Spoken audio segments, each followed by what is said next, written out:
कहते हैं प्यार और डर के बीच सिर्फ एक बारीक सा पर्दा होता है, और जब वो पर्दा हटता है तो जो दिखता है वो या तो आपकी सबसे हसीन ख्वाहिश होती है या सबसे भयानक खौफ। इस रात रानी हवेली में मोहब्बत की खुशबू भी है और मौत की साजिश भी।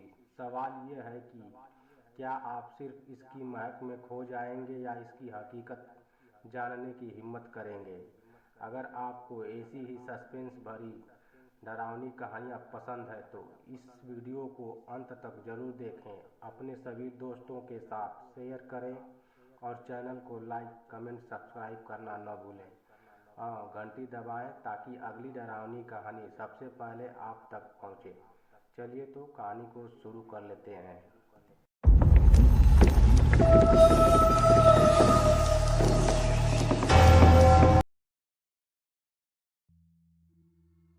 गांव से दूर घने जंगलों के बीच एक पुरानी हवेली खड़ी थी। रात रानी हवेली इसका नाम इसलिए पड़ा क्योंकि हवेली के और रात रानी के फूलों की महक हमेशा बिखरी रहती थी। लेकिन इस महक के साथ एक अजीब सा डर भी जुड़ा था। लोग कहते थे कि यहाँ रात के अंधेरे में दो बेहद खूबसूरत लड़कियाँ आती हैं जो अपनी हुस्न और मोहक मुस्कान से किसी को भी अपने वश में कर लेती है। लेकिन जो भी इनके जाल में फंसता वो फिर कभी वापस नहीं आता। रवि एक युवा फोटोग्राफर इन कहानियों की सच्चाई जानने के लिए अपने दोस्तों के साथ हवेली की ओर निकल पड़ा। चांदनी रात थी और जैसे ही वे हवेली के करीब पहुंचे रात रानी की महक और भी तेज हो गई। तभी उन्होंने देखा दो अप्सरा जैसी सुंदर लड़कियां, लहराते काले बाल, बड़ी बड़ी आंखें और दिलकश मुस्कान के साथ हवेली के बरामदे में खड़ी थी। तुम लोग कौन हो? रवि ने हिम्मत जुटाकर पूछा। हम यहाँ के रहने वाले हैं। और तुम एक लड़की ने मुस्कुराते हुए जवाब दिया। उसकी आवाज़ में कुछ ऐसा था कि रवि सम्मोहित सा हो गया। हम बस घूमने आए थे, उसके दोस्त विजय ने जल्दी से जवाब दिया। लड़कियों ने उन्हें हवेली के अंदर आने का न्योता दिया। अजीब माहौल के बावजूद उनका सौंदर्य ऐसा था कि वे खुद को रोक नहीं पाए। हवेली के अंदर माहौल और भी रहस्यमयी था।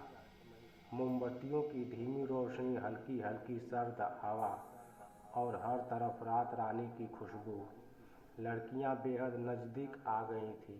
उनकी सांसें रवि और विजय के कानों के पास महसूस हो रही थी। अचानक विजय की नज़र आईने पर पड़ी। आईने में उन दोनों लड़कियों की परछाई नहीं थी। उसका दिल जोरों से धड़कने लगा। रवि, हमें यहाँ से जाना चाहिए, विजय ने धीरे से कहा। लेकिन तब तक बहुत देर हो चुकी थी। अचानक एक लड़की की आंखें लाल होने लगी और उसकी मुस्कान एक दानवीय हंसी में बदल गई। दूसरी लड़की के नाखून बढ़कर नुकीले पंजे में बदल गए। तुम हमारी दुनिया में आ चुके हो, अब यहाँ से कोई नहीं जा सकता। रवि और विजय भागने की कोशिश करने लगे, लेकिन हवेली के दरवाजे खुद ब खुद बंद हो गए।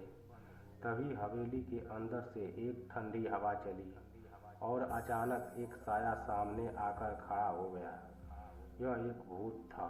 ऊंचा कद, सफ़ेद चोगा और गहरी डरावनी आंखें। इनसे बचकर भागो, भूत की गूंजती आवाज़ ने हवेली को हिला दिया। रवि और विजय को समझ नहीं आया कि भूत उनकी मदद क्यों कर रहा है, लेकिन अब उनके पास ज़्यादा सोचने का समय नहीं था। भूत ने आगे बताया, ये दोनों लड़कियां कभी इस हवेली में रहती थी, लेकिन अपनी सुंदरता के अहंकार में इन्होंने काले जादू का सहारा लिया।